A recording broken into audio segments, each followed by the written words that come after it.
Drake is essentially competing with himself. 4 consecutive weeks at #1. There is no other hip hop artist out there in the world, dead or alive, that has done what this man has done. So shout out to Drake. When he first passed Michael Jackson and Jay-Z, there were people saying, oh, he lucky he's in the streaming era. Oh, he lucky because if Michael was out when the internet was around, he'd be even bigger. Which really doesn't make much sense. I mean, when Michael Jackson was out, he was competing against maybe what, 5 or 6 artists, Madonna, Stevie, and maybe Prince, whatever was inside of the record store. You just had to buy what was right there, which was what, maybe 500 artists? Drake is competing against every artist on the planet.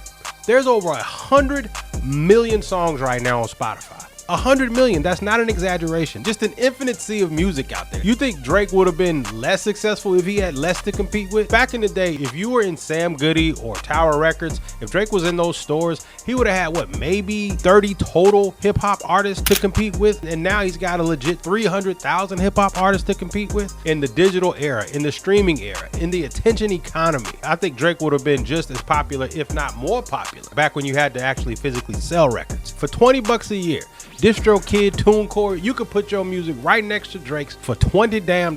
Before you had to get signed, your music had to get shipped. There were multiple barriers of entry before your CD got next to Michael Jackson's. Think about this.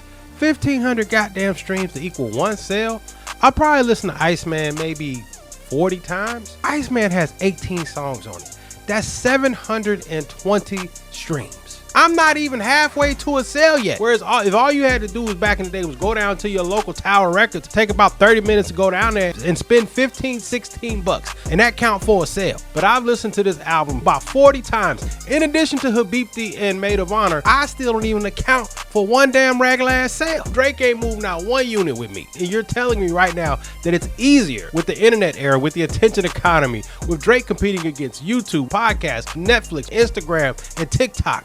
All this stuff competing for your attention, and you're telling me it's easier. Back in the day, Mike and Prince and they was competing against what? Fishing, the game of Scrabble. Satellite TV wasn't even out yet. Mike was competing against 60 Minutes. Good evening.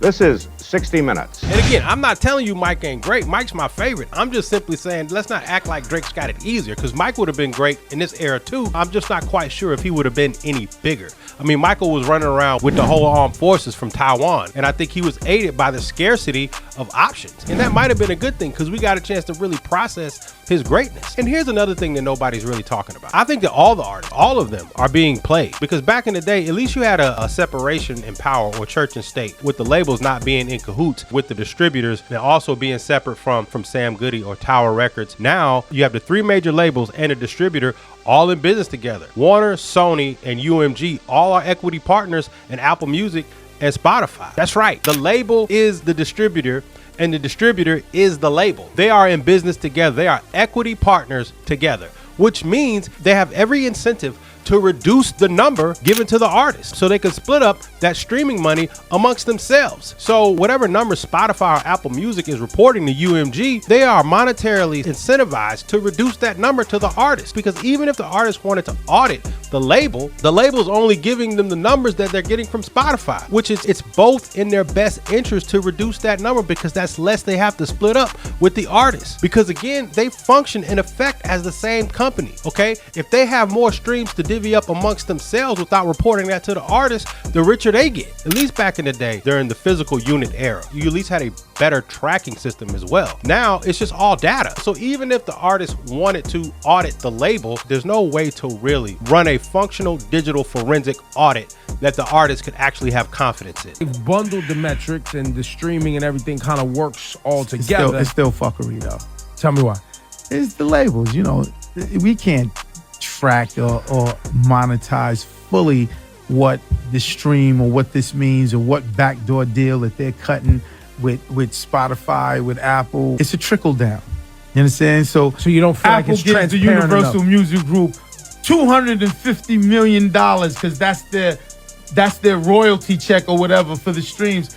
It's not trickling down right. And the labels actually did it like that on purpose. The technology moved faster than legislation. So by the time the legislation came around, the ink was already dry on the contract and the DSPs. So now it's harder than ever to move units. Not only do you have to have 1,500 streams, but there's no way for the artist to truly know if they have 1,500 streams, or whether the labels are shaving those numbers. You don't know what the fuck you're getting because it's all data. In effect, it made it easier for the labels to finesse the artist. And like I said, even when the artist is able to get your attention, how long will they have the attention before they move on to a Netflix, before they move on to Instagram or TikTok or YouTube or one of the myriad of options that are out there now? See, back in the day, scarcity built anticipation, and a large part of what Michael Jackson's legacy was built on was scarcity. And I think that access has now in effect killed that magic. Because back in the day, once the Motown 25 performance was over, you couldn't just pull it back up. You couldn't pause it, you couldn't rewind it, you couldn't do none of that. Once Motown 25 was over, you just had to remember how good it was. Like, man, and when he did this and when he did that, it wasn't available immediately like it is now. You couldn't just go on YouTube and just pull up Purple Rain. You had to either go to the show or just listen to the music, but there was no access, and videos wasn't on 24 hours a day. Okay, you had to wait for Friday night videos to come on to see the video. And even when MTV came around, you still had to wait for them to put Thriller back on. Now, pull out your phone.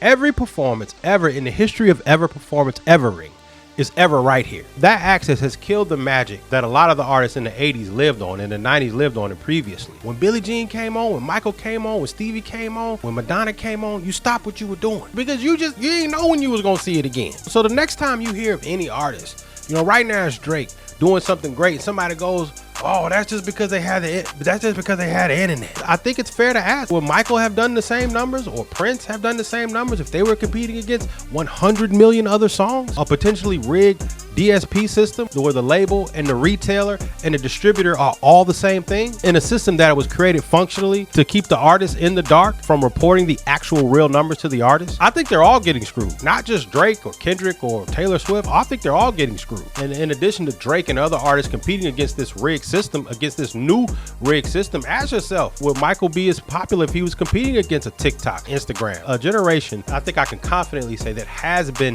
desensitized by unlimited access to every damn thing. I mean, look at here, dominating against less competition is still dominant. I'm just simply saying you can't act like what Drake doing ain't special. Tell Drake all the time, I'm like, Drake, you don't even understand. Like, if you was in our era, you would be selling 15 million, 10, 20 million a clip. Yeah. Your first week would be 2 million. First week, no. 2.5. Well, now Drake's streaming numbers, I mean, they definitely his streaming numbers tells the story. That's how you can. But there's nothing like you sold physical, 15 million, especially for the renegotiation. 5, 4, 3, 2, 1.